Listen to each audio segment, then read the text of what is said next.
camarade, c'est Vas. Aujourd'hui, on se retrouve dans une vidéo. Et comme vous pouvez le voir à ma tenue, c'est une vidéo un peu spéciale. Parce que c'est une vidéo dans laquelle on va faire du pâté de chevreuil. Parce que bien évidemment, je sais travailler la viande, j'aime faire ça. Je chasse. Qu'est-ce qu'on peut faire de plus beau? On peut chasser, on peut manger. Autant faire du pâté. Donc je vais vous montrer tout ce qu'on va faire dans cette vidéo. Je vais vous montrer comment faire du pâté, comment assembler votre hachoir et ma recette surtout. On se retrouve tout de suite. Donc pour préparer ce pâté, on va avoir un foie de chevreuil, du lard et du chevreuil. Bon, je l'ai sorti hier soir, il est encore un peu congelé. C'est pas grave, il va se réchauffer. Donc, on va avoir ce magnifique hachoir prêté par mon frère qu'on va devoir assembler. Donc, pour assembler votre hachoir, vous avez cette pièce. Vous allez la mettre selon votre guide. Vous l'enserrez bien. Vous refermez la vis. Et vous testez, il ne bouge plus. Après, vous avez une pièce qui s'appelle la vis. Donc, la vis dans laquelle la viande va s'attraper pour se hacher. Vous la mettez. Ensuite, vous devez avoir un couteau.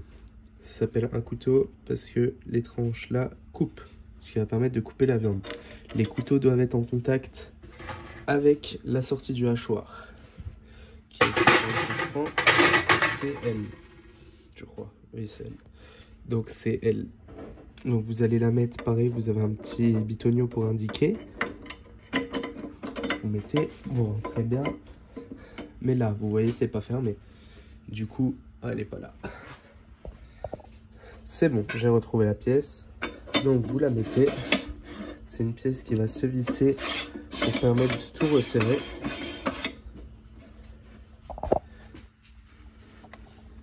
Vous serrez bien, il ne faut pas avoir peur. Voilà. Après, cette pièce supplémentaire. On a, c'est pas sur toutes les hachoirs, mais il y a ça en général. C'est un petit bac qu'on met dessus, dans lequel on va pouvoir positionner la viande, qu'on va faire glisser, qui va arriver dans le hachoir. Vous avez ce bitonio qui va permettre à pousser la viande dans le hachoir. Voilà. Donc aussi, pendant ce temps, je désinfecte mes bocaux par le principe de stérilisation. Donc vous mettez dans de l'eau jusqu'à ce que ça bout. Et surtout, le truc qui va être le plus important dans le fait de faire du pâté, ça va être le bac. Donc bien évidemment la viande on va pas la passer comme ça dans le hachoir, on va la couper. Donc il n'y a pas vraiment de mode de façon précise de couper. Vous prenez vos morceaux, vous les coupez de sorte à ce qu'ils rentrent dans le hachoir. Par exemple dans le lard je fais des tranches comme ça, des languettes. C'est juste... Donc après avoir coupé la viande, on va pouvoir la passer dans le hachoir. Donc vérifiez que votre hachoir est bien monté, vérifiez que tout est branché. On va pouvoir commencer à passer la viande. Donc le hachoir s'allume, ça fait du bruit, c'est normal. Et on commence à passer la viande. Et on est parti. Donc la viande a un peu du mal vu qu'elle est congelée, mais ça devrait aller. Je sais pas si vous entendrez quelque chose, donc je vais couper. Donc on fait passer la viande dans la hachoir. On pousse un peu. Allez, on se bouscule, et ça passe. On fait passer un peu de chevreuil. On essaie d'alterner un peu comme ça. Un coup de chevreuil, un coup de foie, un coup de ci, un coup de ça. Ça dépendra de la viande que vous ferez. Je vous mettrai ma recette dans la bio. Donc voilà, j'ai tout haché. Maintenant, je vais prendre mes épices que j'ai pré-pesées, que j'ai pesées hier soir.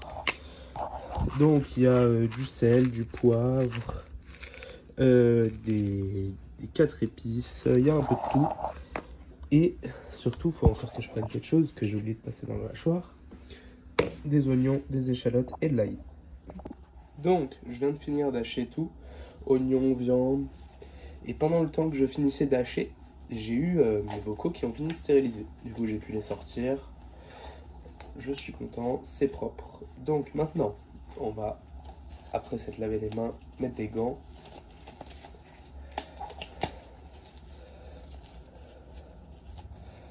On va prendre notre mixture de viande et nos mélanges d'épices dans un grand bol. J'ai mis les épices là-bas. Donc on prend tout ce qu'on a, mes épices, je balance tout ça là-dedans et on va mélanger. Et on est parti. Et ça va être long.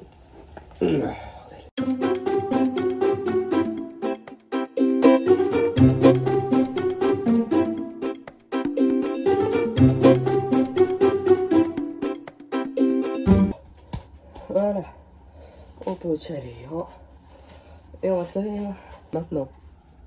On va mettre la viande échauffée, on va faire de la place sur les tabliers menés et on va commencer par un bocaux petit bocal. Donc ce sont des bocaux Le Parfait que j'ai hérité de ma grand-mère. Donc c'est des machins qui ont au moins, je dis bien au moins une cinquantaine d'années. Calme-toi. Donc je les mets.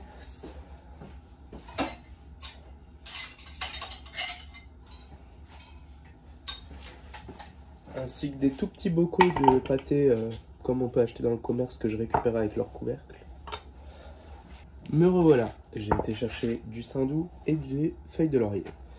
Donc, dans ces petits bocaux, je vais essayer de vous avancer, que vous voyez ce que je fais.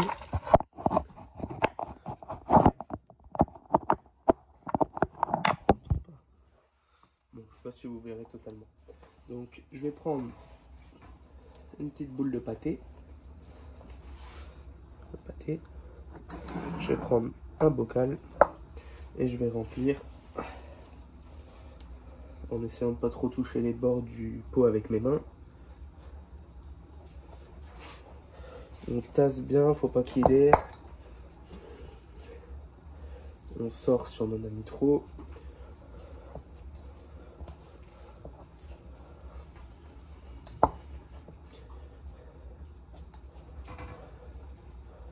On fait ça bien. Voilà. Donc maintenant, mon petit truc à moi, c'est que je vais prendre mon couteau que j'avais tout à l'heure. Je vais prendre du saindoux. Et je vais couper des petites tranches. Pas très épaisses, hein.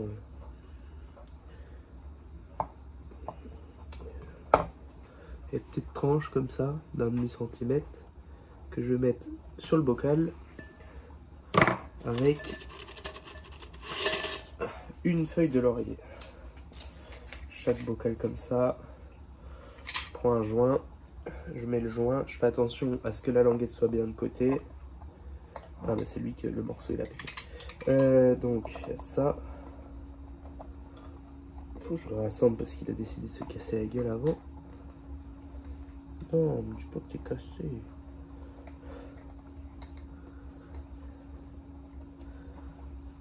On resserre bien pour que ça tienne.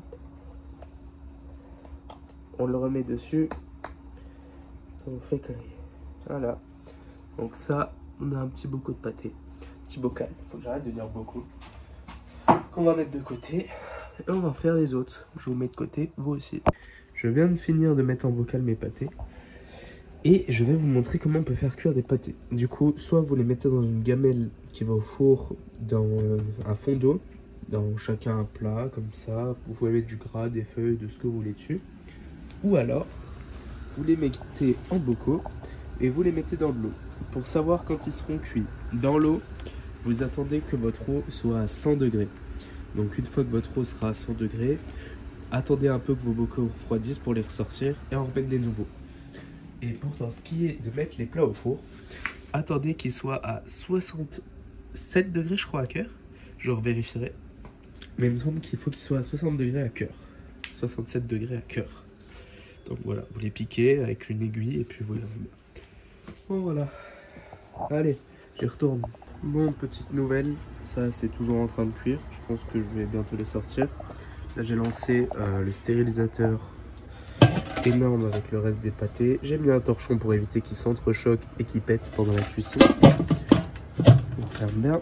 Et dans le four, cela. Donc je vais prendre la température. Il est où mon piquet? Ah bon, peut-être je l'ai mis. Le piquet est retrouvé. Du coup j'ouvre le four. J'allume mon aiguille. Je la mets dans mes pâtés. Elle me dit 30. On laisse monter. 35. Allez. Bon, encore un peu. Je viens de sortir les pâtés du four. Ils sont enfin cuits. Et bien évidemment, pour conclure cette vidéo, on va pas faire ça n'importe comment. Puisque je viens de me faire griller une tranche de pain. Et on va manger une petite tartine de pâté.